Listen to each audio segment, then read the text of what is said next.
चलते हैं next question में। हम लोग को दिया हुआ है कि जो पेंडुलम है, एक पेंडुलम है, वो पेंडुलम हमारा 14 सेंटीमीटर लॉन्ग है और एक ऑसिलेट हो रहा है through an angle of 18 degree. मतलब एक जैसे कि पुराने ज़माने में ना घड़ी में एक पेंडुलम रहता था जो ऐसे पुराने ज़माने में चलता था, वो टोंग टोंग टोंग ऐसे बजते रहता था। तो जो दिया है ना उसका लेंथ ऑफ पाथ निकालना है, डिस्क्राइब एट एक्सट्रीमिटी। एक्सट्रीमिटी मतलब ना एंड टू एंड पॉइंट जो होते हैं ना, उससे हम लोग को निकालना है। तो अभी यहाँ पे मैं क्या करूँगा, सपोज जैसे कि मैंने क्या कर लिया यहाँ पे, मैं काम कर लेता हूँ यहाँ पे पेंडुलम मेरा ना, मतलब जैसे कि एक ऐसा आ गया, ठीक है, और ऐसा आने के बाद ना मैं इसको एक छोटा सा पेंडुलम का एक गोला बना देता हूँ, ठीक है। तो एक मैंने जैसे कि सपोज ये एक पेंडुलम मेरा हो गया, क्लियर है ये। तो पेंडुलम होने के बाद अभी यहाँ पे क्या हो रहा है पता है क्या, ये पेंडुलम है ना, ये पेंडुलम घूमते हुए रहता है।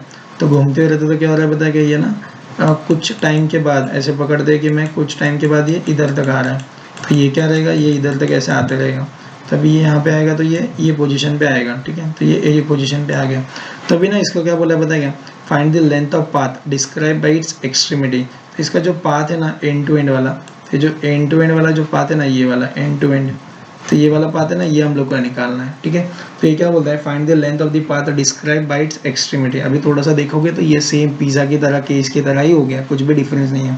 सिर्फ अभी क्या क्या चीज़ है ना, वो चीज़ें उसमें भर दो, चीज़ें क्या क्या बोला है उसने वो भी समझ लो। अभी जैसे कि वो बोलता है कि यहाँ पे मेरा यहाँ पे जो वैल्यू है ना, तो वो क्या बोलता है, फाइंड द पेंडुलम वो 14 सेंटीमीटर लॉन्ग, मतलब ना उसका रेडियस ना 14 होना चाहिए, 14। तो ये रेडियस 14 हो गया। क्या बोलता है, एंगल है ना, एंगल 18 डिग्री है, मतलब ये 18 डिग्रीज हो गया, ठीक है। तो क्या करना है, find the length of path by it's extremity. Extremity मतलब एक्सटर्नल जो दिया ना बाहर से। तो अभी हम लोग क्या करेंगे पता है क्या, अभी हम लोग क्या करेंगे, जो 14 दिया 14 ये हम लोग को पता था, पहले 18 डिग्रीज दिया ना हम लोग को ना, एक्सट्रीमिटी मतलब ना ये आउटर पोर्शन है, आउटर मतलब ना मुझे ये इसका एस निकालना है।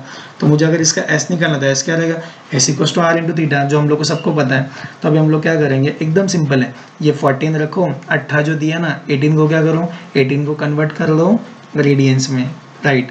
18 को रेडियस में कन्वर्ट कर लो, जो कि सम का डिमांड है, क्योंकि S equals to R into theta होता है, और जब तक थीटा अगर आप रेडियस में नहीं दोगे तो समझेगा ही नहीं, इसलिए मैंने क्या कर दिया, थीटा का वैल्यू मैंने रेडियंस में दे दिया।